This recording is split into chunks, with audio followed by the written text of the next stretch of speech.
नोंथांमोन रादाब जगायगिरिफोरखौ दिनै आंनि न'आव लिंहरनाय जादों যদিও মই বড়ো ভাষী তথাপিতো যেহেতু এটা ভাল নাম থকা গায়িকা আনায়া ব্ৰহ্মই বড়ো ভাষা ভালদৰে বুজি নাপায় সেইকাৰণে মই এই আজি যেটো সাক্ষাৎকাৰ এটো মই অসমীয়া ভাষাতে দিব লৈছো আগৰ যেটো মোৰ সাক্ষাৎকাৰ তেওঁ হয়তো ভালদৰে বুজি নোপোৱাৰ কাৰণে মোৰ ওপৰত বহুতো আপত্তি দৰ্শাইছে এই আপত্তিবিলাকৰ মই দুই চাৰিটাৰ মানে উত্তৰ দিবৰ কাৰণে মই এতিয়া যাতে তেওঁ ভালদৰে বুজি পায় সেইকাৰণে মই অসমীয়াতে আজি মানে মোৰ সাক্ষাৎকাৰটো দিব ওলাইছো প্ৰথম কথা হৈছে আনায়া ব্ৰহ্মক মই ফোন কৰিছো বুলি পেলাই তেওঁ কৈছে আৰু ধমক দিয়া বুলি কৈছে মই নিজ কলাই গাঁৱত বহি পেলাই তেওঁ গুৱাহাটী বা মুম্বাই থকা মানুহটোক কেনেকৈ ধমক দিছো মই নিজে বুজি পোৱা নাই আৰু অভাৰফোন ধমক দিয়া বুলি ক'বলৈ মই তেওঁৰ টেলিফোন নম্বৰ মই সঁচাকৈ কৈছো আজি ক'লে মই নাজানো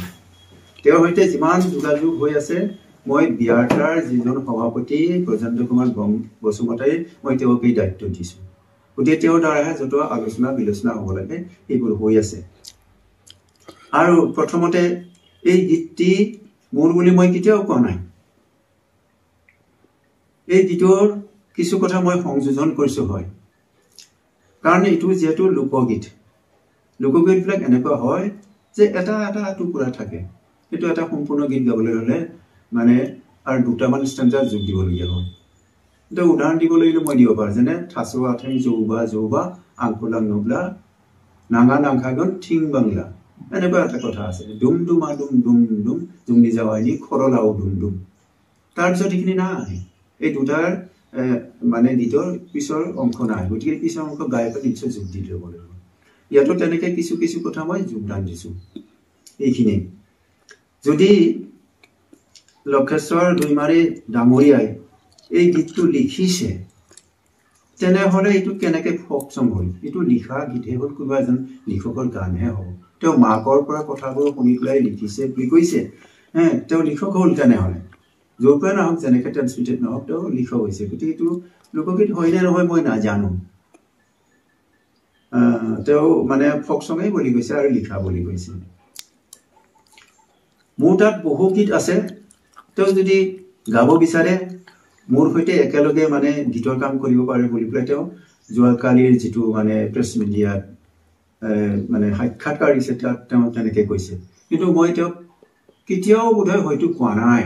যে মোৰ তাত বহুত গীত আছে মোৰ সৈতে একেলগে ইচ্ছা কৰিলে মানে গীত গোৱাৰ কাম বা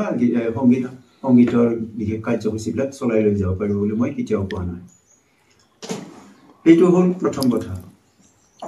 কিন্তু মোৰ বাইকটোত যেহেতু মই বহুত কৈছিলো তেওঁ বুজি নাপাব পাৰে যে মই কৈছো তেওঁ গীত গাব পাৰে গীত গোৱাৰ আমাৰ কোনো আপত্তি নাই তেওঁ লোকগীত গায় আধুনিক গীত গায় তেওঁৰ ইচ্ছাৰ কথা মই তেনেকে কৈছো কিন্তু তাৰ লগত মই এটা কথা যোগদান দিছো যে যদি সেই গীতটিৰ কোনোবা সংগ্ৰাহক থাকে বা কোনোবা যদি লিখক থাকে তেওঁৰ পৰা অন্তত পাৰমিশনটো লোৱা তেওঁৰ প্ৰয়োজন এই কথাষাৰহে মই কৈছো তেওঁক মই গীত গাব নালাগে বুলি নাই তেওঁক মই বাধা কৰা নাই তেওঁক মই গীত গাবলৈহে কৈছো এই দুটা গীতৰ মাজত কিছু কথাৰ মিল আছে হয়তো কিছু কথাৰ মিল নহবও পাৰে মই গীতটি তেওঁৰ যেটো ভাৰ্সন এই ভাৰ্সনটো মই মিডিয়াৰ ওচৰত মই মানে পঢ়ি শুনাব বিচাৰিছো দুটা গীতৰ যেটো পাৰ্থক্য আৰু মিল হেতু আপোনালোকে বিচাৰ কৰি চাব তাৰমানে যিজন লক্ষেশ্বৰ দৈমাৰী লিখা বুলি হয় লক্ষেশ্বৰ দৈমাৰী লিখা বুলি পেলাই যেটো কৈছে আৰু তেওঁ লিখাৰ তাৰিখটো 2072 আছে 2072 চন কেনেকৈ হ'ল হেতু মই নাজানো তেওঁ হেতু জানিব এই সম্পৰ্কে মই কোনো মানে বিতৰ্কত যাব বিচাৰা নাই এতিয়া গীতৰ কথাটো হ'ল থাফলিয়া ফইনা জৌ লুমনা খইনা দিহুন্নাই হিনজাও খাওনাই সং গেইলিয়া লেইবা আবৌ সং গেইলিয়া দংফাং সায়াও গাকুনানি খইনা জমনায়াও ও আবৌ মানজালু অনায়খো বাও বাই নামা অমা বেদজों दावखा खुबैनाय मोसा मुफुरजों खोमलायनाय गोदोनि दिनसु खांब्लाबो मोननो गैलियालै मोननो गैलिया सेंग्रा सिख्ला जुलियाव देबि बुराया मोन्थोरायनायखौ इफाले আছে जौ फेना खैना दिहुननो थांनानै उसुं खनानै उरसु हैनायखौ ओलै आबौ नुनो मोनलिया ইয়াতে মানে তেওঁ লিখা বুলি কৈছে আৰু হেতু তেওঁ মানে কোন চনত লিখা বুলি কলে তাৰিখটো আছে কি 2072 চন এটা 2025 চন চলি আছে আপোনালোকে মিডিয়া বিলাকে এটো দৰকাৰ হলে ফটোকপি দিব কৰি নিব পাৰে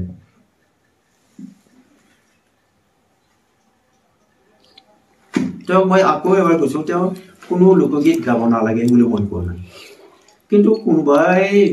গোৱা এটি লোকগীত কি কৰিব তেওঁ তাত যদি পারমিশন টু রিজার্ভ রাখে সরি রাইট টু যদি রিজার্ভ রাখে সেইটোহে তেওঁ মানে কি কুটি কুচি লৈ প্লাই গোৱাটো উচিত বুলি কৈছো মই তেনেকে কৈছো কিন্তু মই কিতিয়াও তেওঁ মানে গান গাবলৈ মানা কৰা নাই তেওঁ মোৰ বাইটটো যদি কোনবা মানুহৰ সহযোগত যদি অনুবাদ কৰি লয় কথাখিনি স্পষ্ট হ'ব আচ্ছা এজনৰ লোকগীত যদি আনে গাব পাৰে তেনে হলে তেওঁৰ গীতটিত কিয় মানে ৰাইট ৰিজাৰ্ভ কৰা হৈছে এইটো মোৰ প্ৰশ্ন আমি বিয়াৰটাৰ সদস্যসকলে তেওঁলোকৰ মানে চিন্তাৰ অভাৱ বা জ্ঞানৰ অভাৱৰ কাৰণে হয়তো লোকগীতকো মানে ৰাইট ৰিজাৰ্ভ কৰা হ'ল কিন্তু তেওঁটো ভাল গায়ক নাম কৰা গায়ক বহুত কথা জানে আমাতকৈ তেওঁ মানে কথা কোৱাটো বহুত পাকৈত যোৱাকালি মই যি দেখিলো গতিকে তেওঁ ইমান জনা শুনা ব্যক্তি হৈ পেলাই তেওঁৰ গীতটোত মানে অল ৰাইট কিয় ৰিজাৰ্ভ কৰি ৰাখিছে তেওঁৰ পৰা শুনি আকৌ বেলেগে গাওক তেওঁৰ গীতটো বহুত ভাল হৈছে আমাৰ বিমলা বড়োই গোৱাতকৈ গতিকে সকলোৱে তেওঁৰ গীতটো গাব পাৰিব গতিকে তেওঁ ৰাইট ৰিজাৰ্ভ কিয় কৰিলে যদি লোকগীত সকলোৱে গাব পাৰে সেইটো মোৰ এটা মানে ক'বলগীয়া কথা আছে অন্য হাতেদি তেওঁ কৈছে যে মই আৰু মোৰ মিছেছ আৰু তেখেত মাননীয় দৈমাৰী একে গাঁও বুলি এইটো তাই সম্পূৰ্ণ মিছা কথা কৈছে 100% মানে ফলছ কথা কৈছে লোকেশ্বৰ দৈমাৰী ঘৰ হ'ল ডমৰুগুটিত মোৰ ঘৰ হ'ল নিষ্পৰে গাঁৱত আৰু দুখন ঠাইৰ মাজত দূৰত্ব 8 পৰা 10 কিলোমিটাৰ অন্য হাতেদি মোৰ মিছেছৰ যদি অৰিজিন ঘৰো ধৰে এতিয়াতো তেওঁ দূৰত্বটো আৰু বাঢ়িছে অৰিজিন ঘৰতকৈ কমেও মানে 3-5 কিলোমিটাৰ দূৰত্ব আছে তেওঁ একে গাঁৱৰ নহয় মোৰ মিছেছো মানে দুইমাৰী গাঁৱৰ হেৰি নহয় একে গাঁৱৰ নহয় তেওঁ কৈছে যে মই যেটো গীত মানে গাবৰ সময়ত লিখি দিছো তেওঁ দুটা মানে শব্দ ভুল কৈ গাইছে তেনে হলে মই সেই দুটা শব্দ নিশ্চয় ভুল কৈ লিখি দিছিলো আৰু এই কাৰণে তেওঁ ভুল কৈ গাইছে কিন্তু সেই দুটা শব্দ কি তেওঁ স্পষ্ট কৈ কোৱা নাই চাওক মই প্ৰায় 20 বছৰ গাঁৱৰ গৈ সংগ্ৰহ কৰি 700 পেজৰ এখন অভিধান মই বড়ো অভিধান এখন বনাইছো গতিকে ভাষাৰ সম্পৰ্কে মোৰ কিছু জ্ঞান আছে গতিকে মই ইমান ভুল শব্দ নিশ্চয় লিখি দিয়া নাছিলো আৰু তাই ভুল কৈ গোৱা নাছিল তাৰ উপৰি তেওঁ ভুলটো দেখুৱাই দিব লাগিছিল কিন্তু আনায়াই কি ভুল গাইছে সেইটো মই স্পষ্টকৈ দেখুৱাই দিব পৰা অৱস্থাত আছো কাৰণ তেওঁ মানে অৰ্জানাই যিটো শব্দ সেইটো হৰজানাই বুলি কৈছে হৰজানাই বুলি ক'লে কোনো মিনিং নোলায় আকৌ আবৌ ঠাইত যেতিয়া আব বুলি কওঁ বাইদেউ বুলি কওঁ তেতিয়াও কোনো অৰ্থ নোলায় এই দুটা তেওঁৰ ভুল হৈছে গতিকে দুটা শব্দৰ মাজত যথেষ্ট পাৰ্থক্য দেখা গৈছে মানে যেটো শব্দ হ'ব লাগে সেইটো শব্দ হোৱা নাই আৰু আনাই এটা কথা কৈছে এটো কিমান শুদ্ধ অশুদ্ধ এটো আমাৰ মানে ৰাজ্যলৈ বড়ো ৰাজ্যলৈহে মই মানে সুধিব বিচাৰিছো যে আনাইৰ আগতে হেনো বহুত কম বড়ো লোক গায়কে মানে ন্যাশনাল পৰ্যায়ত মানে বড়ো লোকগীতক লৈ যাব পাৰিছিল এইটো সম্পৰ্কে মোৰ স্পষ্ট ধাৰণা নাই গতিকে মই ৰাইজৰ বিবেচনাৰ অৰ্থে এইটো কথা এৰিলো কিন্তু এইটো কথা ঠিক যে মানে নীলেশ্বৰ আগতকৈ নীলেশ্বৰ ব্ৰহ্মৰ আগৰ প্ৰায় সেই লোকগীতবিলাক আছিলে আৰু নীলেশ্বৰ ব্ৰহ্মই এই লোকগীতৰ ভিত্তিতে তেওঁ এটা নতুন ধাৰণাৰ সৃষ্টি কৰিছে যিটো চেমি মডাৰ্ণ এটা ধাৰণাৰ সৃষ্টি কৰিছিল তাৰপিছতে হয়তো বহু সংগীত জগতত মডাৰ্ণৰ ধাৰণাটো আহিছে গতিকে এইটো বহুত পুৰণি কিন্তু সেইটো হয়তো আমাৰ মানে লোকগীতৰ গায়কসকলে নেশ্যনেল পৰ্যায়লৈ নিব পৰা নাছিলে তেওঁ লৈ গৈছে সেইটো আমি তেখেতক ধন্যবাদ জনাইছো আৰু ইয়াৰ আগতে কোনোবাই নিছিল নে নাই এইটো বিষয়ে মোৰ ভাল অভিজ্ঞতা নাই ৰাইজে এইটো বিচাৰ খোচাৰ কৰি চাব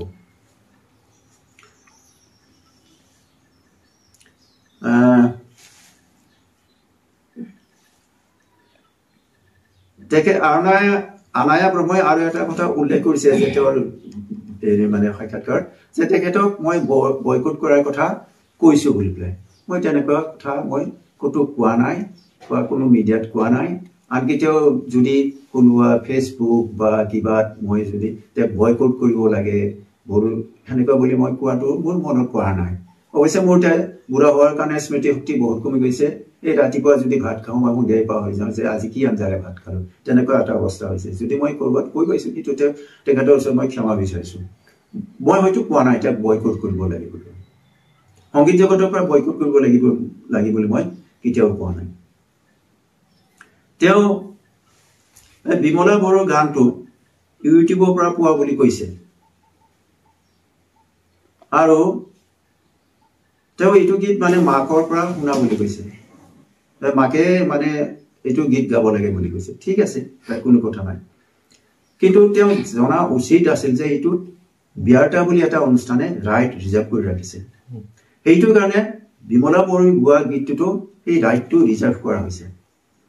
এতিয়া লোকগীতত যদি কোনো ৰাইট ৰিজাৰ্ভ কৰিব নোৱাৰে তেনেহ'লে তেওঁ যিটো গীত কৰিলে এই বিমলা বড়োই গোৱা থাপলি বনা জৌলুংনা এই গীতটো তেওঁতো ৰাইট ৰিজাৰ্ভ কৰিছে যেতিয়া এই থাপলি বনা জৌলুংনা এই গীতটো আনায়াই গোৱা গীতটো কোনোবাই গাব বিচাৰিব তেতিয়াতো আনায়াৰ পৰা নিশ্চয় পাৰ্মিশ্যন বা সুধা পোছা কৰিহে তেওঁলোকে গাব পাৰিব ঠিক তেনেকৈ আমাৰ বিয়াৰ্তাই যিটো ৰাইট ৰিজাৰ্ভ কৰিছিল সেইকাৰণে তেখেতে অন্ততঃ বিয়াৰ্তাৰ ওচৰত সুধা পোছা কৰিলে নিশ্চয় ভাল হ'ল ইমানখিনি কণ্ট্ৰভাৰ্চি হোৱাৰ কোনো কথাই নাছিলে আৰু মই কণ্ট্ৰভাৰ্চিলৈ যাব বিচৰা নাই আৰু মোৰ কোনো এটা বাইটত মই কণ্ট্ৰভাৰ্চিয়েল কথা কোৱা নাই আইনৰ সহায় ল'ম এইবিলাক কোৱা নাই আৰু মই এটা কথা মই ক'ব ইচ্ছা নহ'লেও ক'ব নিবিচাৰিছিলোঁ তথাপিতো মই ইয়াত অলপ উল্লেখ কৰিলে ভাল হ'ব নেকি যেতিয়া ট্ৰেজাৰ ৰিলিজ হৈছিলে তেতিয়া যিটো ষ্টুডিঅ'ত সাধাৰণতে আমি গানবিলাক কৰোঁ তেওঁ মোক জনাইছিলে বোলে আপোনাৰ বাইদেউ গোৱা গীতৰ এটা এনেকুৱা ওলাইছে তেতিয়া মই ক'লো এইটো দি কি হ'ব মই আচলতে সেইবিলাক ছ'চিয়েল মিডিয়াৰ এই কথাবিলাক মই ভালদৰে নাজানো কাৰণ আমি চাবিটি বা মোবাইল চলাও মানুহ আৰু মই এটা কথা মই ক'ব ইচ্ছা নহ'লেও ক'ব নিবিচাৰিছিলোঁ তথাপিতো মই ইয়াত অলপ উল্লেখ কৰিলে ভাল হ'ব নেকি যেতিয়া ট্ৰেজাৰ ৰিলিজ হৈছিলে তেতিয়া যিটো ষ্টুডিঅ'ত সাধাৰণতে আমি গানবিলাক কৰোঁ তেওঁ মোক জনাইছিলে বোলে আপোনাৰ বাইদেউ গোৱা গীতৰ এটা এনেকুৱা ওলাইছে তেতিয়া মই ক'লো এইটো দি কি হ'ব মই আচলতে সেইবিলাক ছ'চিয়েল মিডিয়াৰ এই কথাবিলাক মই ভালদৰে নাজানো কাৰণ আমি চাবিটি বা মোবাইল চলাও মানুহ গতিকে এইবিলাক কথা মই বুজি নাপাওঁ বোলে তেওঁ বোলে 19 তাৰিখে এইটো গান মানে তেওঁ ৰিলিজ দিব আৰু তাত লিখা আছিলে আনায়াস থাপলি বনা বুলি আনায়াৰ মানে থাপলি বনা মেথাই তেতিয়া মই এটা সমস্যাত পৰিলোঁ এইটো কি হ'ব মই তেতিয়া আমাৰ বড়ো সমাজৰ আটাইতকৈ যিবিলাক টপেষ্ট উচ্চ স্থানৰ অনুষ্ঠান আছে তেওঁলোকলৈ মই অলপ যোগাযোগ কৰিলোঁ বোলে এনেকুৱা এটা হেৰি হৈছে বোলে এইটো এতিয়া মই কি কৰোঁ তেওঁলোকে বিশেষ পৰামৰ্শ দিলে মোক এই পৰামৰ্শ মতেই মই চলি আছোঁ গতিকে মই নিজস্বভাৱে খুব বেছি পৰামৰ্শ লোৱা নাই মানে নিজস্বভাৱে কোনো সিদ্ধান্ত মই লোৱা নাই অলপ আগতে উল্লেখ কৰিছোঁ তেওঁক মই ধমক দিয়া বুলি তেখেতে কৈছে কিন্তু মই ধমক কেনেকৈ দিলোঁ মই সেইটো মই নিজেই বুজি পোৱা নাই কাৰণ সাধাৰণতে মই মানুহক খুব বেছি ধমক নিদিওঁ অলপ মই তেওঁৰ দৰে মানে খুব ফ্ল'লি কথাও ক'ব নোৱাৰোঁ গতিকে মই শান্তশিষ্টভাৱে অলপ লাহে লাহে এই কথা কওঁ গতিকে মোৰ ধমক দিয়াটো মোৰ দেখোন মনত নপৰে আৰু কি বুলি ধমক দিছিল মই হিটো নাজানো আমি এই গীতটো সংৰক্ষণ কৰিছো তেও জানে গতিকে তেও এই গীতটো নি প্লাই এই যেটো আমি সংৰক্ষণৰ কাৰণে যিবিলাক গীত কৰিছো এইবিলাকত আমি কোনো লাখ লাখ টকা খৰচ কৰি তেখেতৰ যোৱাকালি প্ৰায় 2 লাখ নে কিমান টকা খৰচ হোৱা বুলি এটো আমি কমাৰ্শিয়াল কাৰণে আমাৰ উদ্দেশ্যটো মই আগৰ সাক্ষাৎকাৰতে কৈছিল যে এটো সংৰক্ষণ যাতে তেওঁলোকৰ কিবা ডাটা বা তেওঁলোকৰ গায়কসকলৰ বিষয়ে কেতিয়াবা যদি ভৱিষ্যত আলোচনা কৰিব লাগে তেওঁলোকৰ গীতৰ বা তেওঁলোকৰ ভয়েছৰ বা তেওঁলোকৰ কথাৰ কিবা যদি আমি শুনিব পাৰো তেতিয়া হলে আলোচনাবিলাক ভাল হ'ব এইটো কাৰণে এইটো আমি সংৰক্ষণ কৰিছো বিয়াটা সংৰক্ষণ কৰিছো 4টা কেছেট কৰাইছে তাৰ উদ্দেশ্য কেৱল সংৰক্ষণ যাতে ভৱিষ্যতৰ প্ৰজন্মই এইটো কথা বুজি পায় এটা ভাষাৰ ক্ষেত্ৰত অলপ কুবেৰেলি অঞ্চল আৰু আমাৰ এই কালাইগা অঞ্চল কিছু পাৰ্থক্য আছে যেটো ষ্টেণ্ডাৰ্ড ল্যাঙ্গুৱেজত মুজলাই বুলি কয় সেইটো আমি ইয়াত মানজালু বুলি কওঁ এইটো এটা প্ৰতিষ্ঠাৰ মোৰ বিৰাট আশা আছিল এই সম্পৰ্কে মানে স্থানীয় শব্দবিলাক প্ৰতিষ্ঠাৰ কি মোৰ ইচ্ছা হিটো সম্পৰ্কে কম আৰু যেটো ফাই আমি ইয়াত কওঁ আৰু ষ্টেণ্ডাৰ্ড ফুই বুলি কয় এই শব্দটো মানে তেওঁলোকৰ অঞ্চলত হাই বুলি কয় বিটিং হাই ইফালে অহা এনেকে কয় ঠিক তেনেকৈ আমি ইয়াতে হাসিং বুলি কওঁ তেওঁলোকৰ কুবেলি অঞ্চলত গাউডিং ডিং বুলি কয় যেটো আমাৰ ষ্টেণ্ডাৰ্ড ল্যাঙ্গুৱেজত হাৰসিং বুলি কয় আমি হাসিং বুলি কওঁ এই অঞ্চলত আৰু তেওঁলোকে গাউডিং ডিং বুলি কয় এনেকা ভাষাৰো কিছু পাৰ্থক্য আছে কিন্তু মূল কথা আছিল কি আমাৰ এই দৰঙীয়া অঞ্চলত যিবিলাক মানে লোকেল ডায়লগ আছে সেইবিলাক প্ৰতিষ্ঠাৰ কাৰণে মোৰ অতি আগ্ৰহ এটা আছিল সেই কাৰণে আমি দৰং জিলা সাহিত্য সভাই যেতিয়া সাহিত্য সভাৰ সভাপতি দলেশ্বৰ বড়ো যে আছিল সেই সময়তে তেখেত আছিল সভাপতি আৰু মই আছিলো সেক্ৰেটাৰী ঠিক তেনেকৈ এখন দৰঙী মানে ডায়লগৰ এখন ডিকশনাৰী প্ৰস্তুত কৰা হৈছিল অৱশ্যে দুৰ্ভাগ্যবশতঃ সেইখন ওলোৱাৰ আগতে তেখেতে ঢুকাই থাকিলে সেইখন 2011 চনত ওলাইছিল আৰু তাতে যিমানবোৰ মানে দৰঙী ৱৰ্ড সেইবিলাক বিভিন্ন ব্যক্তিৰ পৰা মানে তেওঁলোকক কৈ তেওঁলোকৰ পৰা লিখাই আনি পেলাই দৰঙী ডিকশনাৰীখন দৰঙী ভাষা ডিকশনাৰী ওলোৱা হৈছিল আৰু এই সম্পৰ্কে সিমলাত এখন সেমিনাৰ হৈছিল বহুত দিন আগতে এই সেমিনাৰত মই দৰঙী ৱৰ্ড প্ৰায় মিনিমাম 1000 কি মানে 1,500 মান শব্দ মই বড়ো সাহিত্য সভাত যোগান ধৰিছিল গতিকে সেই ডিকশনাৰীখনে মানে কৰাৰ মূল উদ্দেশ্যটো আছিল যে দৰঙীয়া শব্দবিলাকক আমি কেনেকৈ ষ্টেণ্ডাৰ্ড শব্দলৈ লৈ যাব পাৰো ষ্টেণ্ডাৰ্ড ভাষাৰ শব্দলৈ লৈ যাব পাৰো এইটো এটা খুব ইন্টেনশন আছিল আৰু সেইটো কাম মই কৰি আছো মোৰ ডিকশনাৰীখনৰ বোধহয় 1000তকৈ অধিক মানে দৰঙীয়া শব্দ পাব যিখিনি মই প্ৰতিষ্ঠা কৰিবৰ কাৰণে উদ্দেশ্যে মোৰ এই শব্দমুখত মই লিখিছো যোৱাকালি তেওঁ দুইবাৰ ঘৰলৈ আহি প্ৰেছ মিট দিওঁতে তেওঁ কলেগে মানে দুইবাৰীৰ যেটো লিখা গীত তেওঁ লিখাই বুলি কৈছে যে লিখা গীতটো গোৱা বুলি কৈছে কিন্তু সেইটো গীতটো আনায়া বৰ্মন কণ্ঠত বোধহয় নাই এই মই যেটো সংগ্ৰহ কৰিছো সেইটো গীতহে তেওঁ গাইছে গতিকে তেওঁ দুইবাৰীক লৈ পেলাই কি প্ৰেছ মিট দিলে মই নাজানো কাৰণ দুইবাৰী গীতটো মই ইতিমধ্যে মাতি শুনালো দুইবাৰী মানে লিখা গীতটোত যিখিনি কথা আছে এইটো গীতটো সেইখিনি কথা নাই তাৰোপৰি মানে কি ওলা দিছাই আৰু না যাওৰি নাই এই সেন্টেন্সটো মানে আমি শুনি লিখা আৰু তাৰ পৰা কিছুমান আৰু বহুত শব্দ অমিল আছে তেওঁলোকে মানে কোনোবাই এই দুটা গীতৰ মাজত মিলাই চালে শব্দবিলাকৰ কি পাৰ্থক্য আছে সেইটো গম পাওঁ গতিকে মোৰ ক'বলগীয়া এই গীতটোৰ মাজতেও এইখিনি কথাই থাকিল আৰু যদি আনায়া বৰ্মই যদি তেওঁ মাকে যদি এই তাহানিয়ে যদি শুনিছিল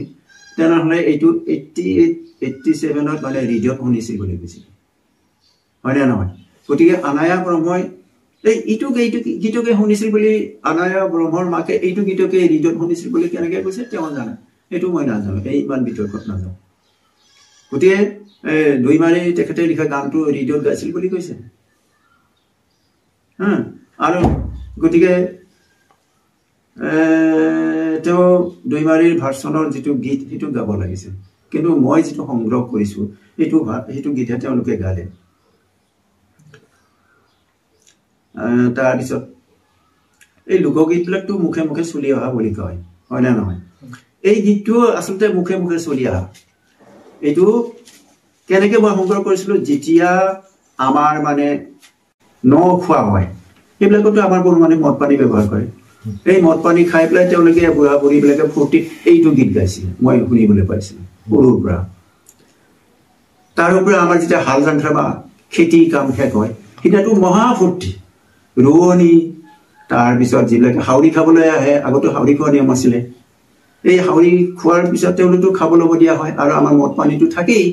গতিকে মদ পানী খাই উঠিয়ে মানে দিনটো প্ৰায় মানে ফূৰ্তি কৰে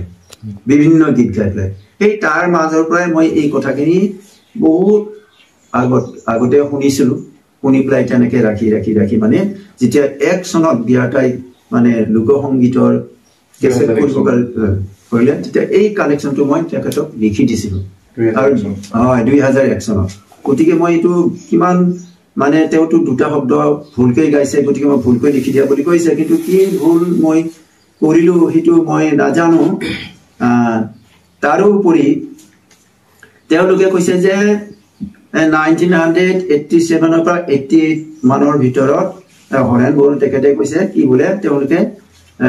মানে ৰেডিঅ'ত মানে গীত গাইছিল আৰু তেখেত দৈমাৰী ডাঙৰীয়াও কৈছে যে মই বহুত পিছত মানে গীতৰ কাম কৰিছো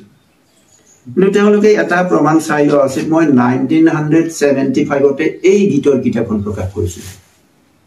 যেতিয়া তেওঁলোকে ৰেডিঅ'ত গানেই গোৱা নাছিল আপোনালোকে জুম কৰি লওক 1975 এই কিতাপখনৰ নাম আছিল কি ডেংখু চমাও বৈশালিয়াও ৰব মই দেখুৱাই দিছো আপোনালোকক সুৰ কপে দিগন্ত হ'ব যদি অসমীয়া অনুবাদ কৰা যায় সুৰ কপে দিগন্ত 1975তে মই এই গীতৰ কিতাপখন কৰিছো প্ৰাইচটো কিমান আছিল তেতিয়া প্ৰাইচটো তেতিয়া বোধহয় মই এতিয়া মনত নাই 2 টকা আছিলে মাত্ৰ 2 টকা দাম তেতিয়া গতিকে তেওঁ চিনিয়ৰ নে মই চিনিয়ৰ সেইটো মই বিতৰ্কত যাব বিচাৰা নাই আৰু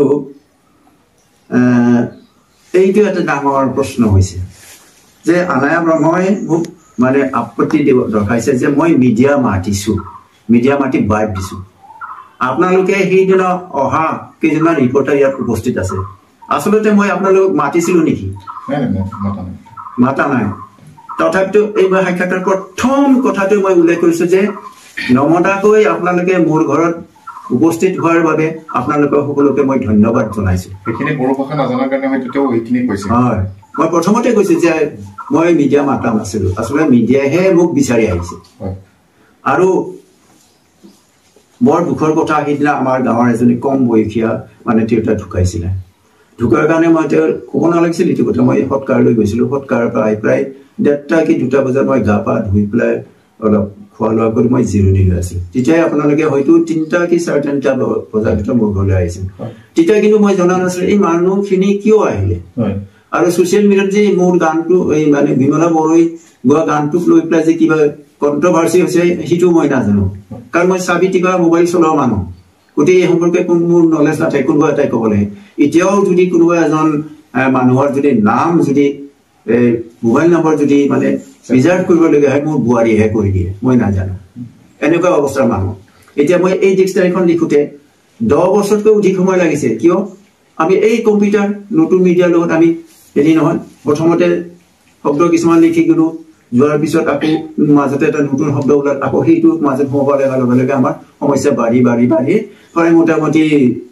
18-15 বছৰ সময় গৈছে মোৰ আৰু এটা কথা যদিও মই লিখো কম লিখিছো মোৰ প্ৰথম কথা হৈছে কি জাতীয় যিটো আদৰ্শ সেইটো প্ৰতিষ্ঠা কৰা গতিকে এই লিখাটোৰ যোগেদি মই কি আদৰ্শ প্ৰতিষ্ঠা কৰিম সেইটোহে প্ৰথম চিন্তা কৰিলো যে মই কি মেছেজ পঠিয়াম জাতিলৈকে সেইটো চিন্তা কৰিহে মই কিবা এটা গল্প কিবা এখন উপন্যাস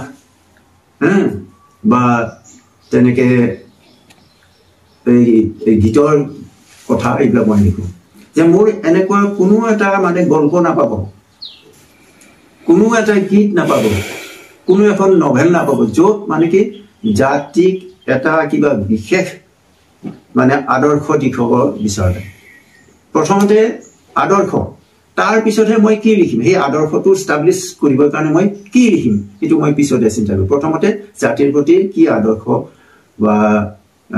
নিৰ্দেশন এটা দেখুৱাম সেইটোহে মই প্ৰথমতে চিন্তা কৰি মই এইবিলাক লিখা মেলা কৰোঁ গতিকে মোৰ লিখা যিটো চিন্তা সেইটো বোধহয় প্ৰথমতে মোৰ জাতি তাৰ পিছতহে মোৰ লিখাটো কেনেকে সেই জাতিৰ কথাখিনি মই কেনেকে প্ৰকাশ কৰিম সেইটো এতিয়া মই আৰু ইয়াতকৈ বৰ বেছি কথা ক'ব নিবিচাৰো মই এইটো বাৰে বাৰে মানে আনাই ব্ৰহ্মক ক'বলৈ বিচাৰিছো মই কোনো কেছ দিয়াৰ কথা মোৰ বাইটত কোৱা নাই মই হয়তো এনেকে কৈছো তেওঁৰ লগত যদি ক্ষমা নোখোজে হয়তো পিছত মানে নীতিগতভাৱে ব্যৱস্থা লোৱা হ'ব এই পৰ্যন্ত মই সেই সম্পৰ্কে কোনো চিন্তা চৰ্চা কৰা নাই বুলি মোৰ বাইটত কোৱা আছে তেওঁ কোনোবা কোনো মানুহৰ যোগেদি সেইটো অনুবাদ কৰাই ল'ব আৰু সৌভাগ্যৰ কথা ভাল লগা হৈছে যে যোৱা বৃহস্পতিবাৰৰ পৰা আনায়া ব্ৰহ্মৰ সৈতে এই কণ্ট্ৰভাৰ্চিটো শেষ কৰিবৰ কাৰণে আমাৰ বিয়াৰটাৰ ছেক্ৰেটাৰী ব্ৰজেন্দ্ৰ কুমাৰ ব্ৰহ্মক দায়িত্ব দিয়া হৈছিলে তেখেতৰ লগত আলোচনা কৰিছে তাৰপিছত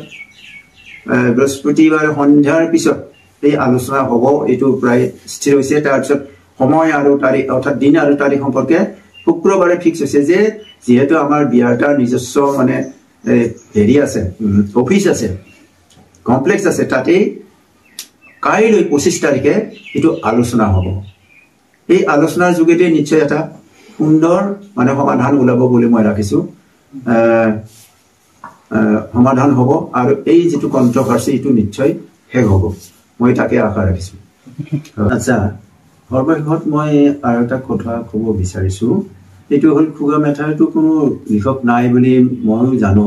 আৰু সেই কাৰণে মই জিলাক মানে খুগা মেথাই বা লোকগীত সংগ্ৰহ কৰিছো এইবিলাক মই সব কালেকশন বুলি লিখিছো যেহেতু খুগা মেথাই সকলোৱে গাব পাৰে খুগা মেথাৰ আমাৰ এটা জাতিৰ যেটো সংস্কৃতি হেতু প্ৰতিফলিত হয় হয়তো কেনেকৈ খাইছিলে কি কৰে কি নকৰে খেতি বাতিকে লৈ বিভিন্ন উৎসৱ পাৰ্বণক লৈ এইবিলাক কথা থাকে গতিকে এই জাতীয় যেটো কৃষ্টি সংস্কৃতি